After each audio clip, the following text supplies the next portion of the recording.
अस्सलामुअलैकुम। मैं हूं आपका दोस्त और आप देख रहे हैं मिस्टर प्लीडर।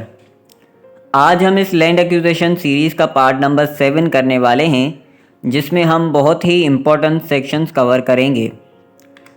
आज का हमारा पहला सेक्शन है 26, जो कहता है फॉर्म ऑफ अवार्ड, यानी अवार्ड जो है वो कैसा होगा।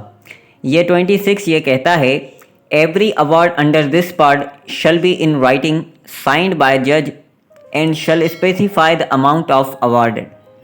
सिंपल ये बात करता है कि जो भी अवार्ड होगा, यानी कोर्ट जो अवार्ड देगी, फैसला देगी, वो रिटन फॉर्म में होगा और उस पर जज साइन भी करेगा और उस पर स्पेसिफाइड अमाउंट ऑफ अवार्डेड, यानी सिंपल बात ये करता है कि उसमें जो भी अवार्ड दिया जाएगा वो सब कुछ उसमें लिखा जाएगा उस अवार्ड में। यानी ये फाइनल कोर्ट का डिसीजन होगा।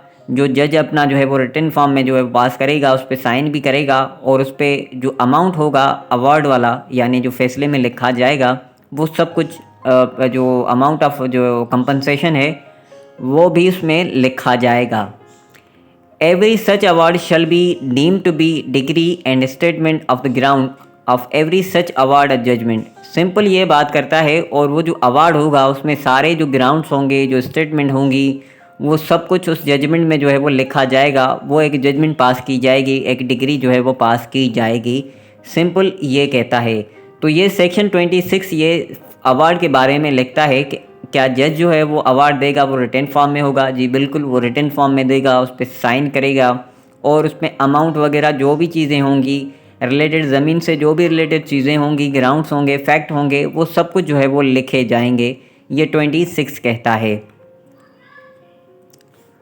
उसके बाद सेक्शन 27 ये कहता है कॉस्ट, यानी जो कोर्ट की प्रोसीडिंग की कॉस्ट होती है, रकम होती है, वो कौन अदा करेगा।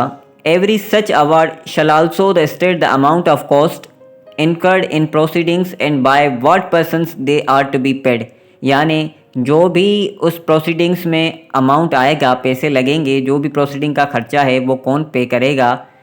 What persons they are to be paid, यानी वो कौन सा जो शख्स है, कौन सा पर्सन है जो उसको अवार्ड को जो है वो पे करेगा। When the award of the collector is not upheld, यानी जो अवार्ड है कलेक्टर का वो ठीक नहीं है, दुरुस्त नहीं है, तो ज़ाहिरी बात है वो ऑब्जेक्टर जो है वो कोर्ट को जो है वो रेफ़र करता है। तो कोर्ट भी देखती है कि इसका जो फैसला है, कलेक्टर का जो अवार्ड है वो ठीक नहीं है। The cost shall ordinarily be paid by the collector unless the court shall be of the opinion that the claim of the applicant was so extravagant or that he was so negligent in putting his case before the collector। यानी simple ये बात करता है कि अगर जो शख्स, यानी जिसने ऑब्जेक्शन की है, वो नेग्लिजेंट था, वो प्रोसीडिंग में भी नहीं आया और अपीयर भी नहीं हो रहा था कलेक्टर, तो अलग बात है। तो वो सारी की सारी जो कोर्ट की प्रोसीडिंग की जो रकम होती है, कॉस्ट होती है, तो वो जो अप्लीकेंट होता है वो खुद पे करेगा, यानी वो इंटरेस्टेड पर्सन पे करेगा।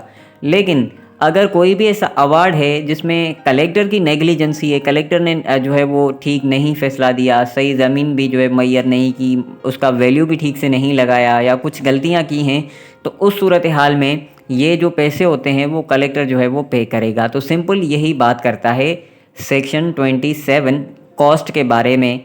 जो भी उस प्रोसीडिंग में अमाउंट लगेगा वो कौन पे करेगा, ये दोनों ही पे करेंगे। अगर कलेक्टर की गलती होगी कलेक्टर पे करेगा, अगर वो अपना जो इंटरेस्टेड पर्सन है उसकी नेग्लिजेंसी होगी तो वो पे करेगा।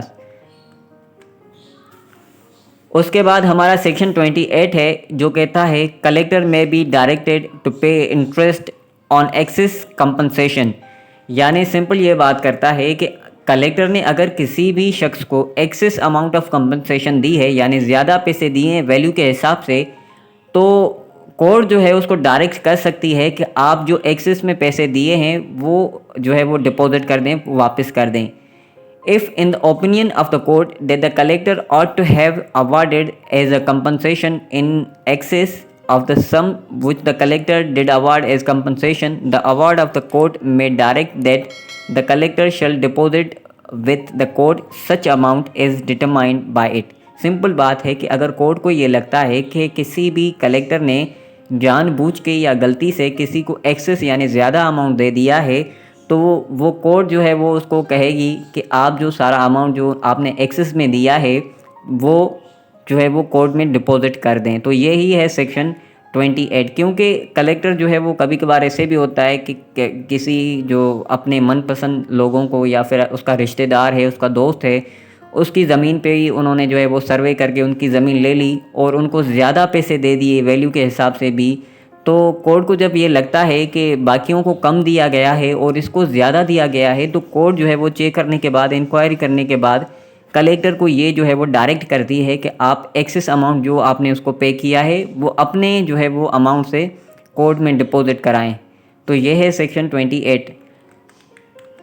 तो ये थे आज के हमारे सेक्शन जो है वो इम्पोर्टेंट सेक्शन जो लास्ट सीरीज़ में रह गए थे। आई होप कि ये दोनों जो है वो आपको तीनों समझ में आ गए होंगे, 26, 27 और 28। Thank you so much.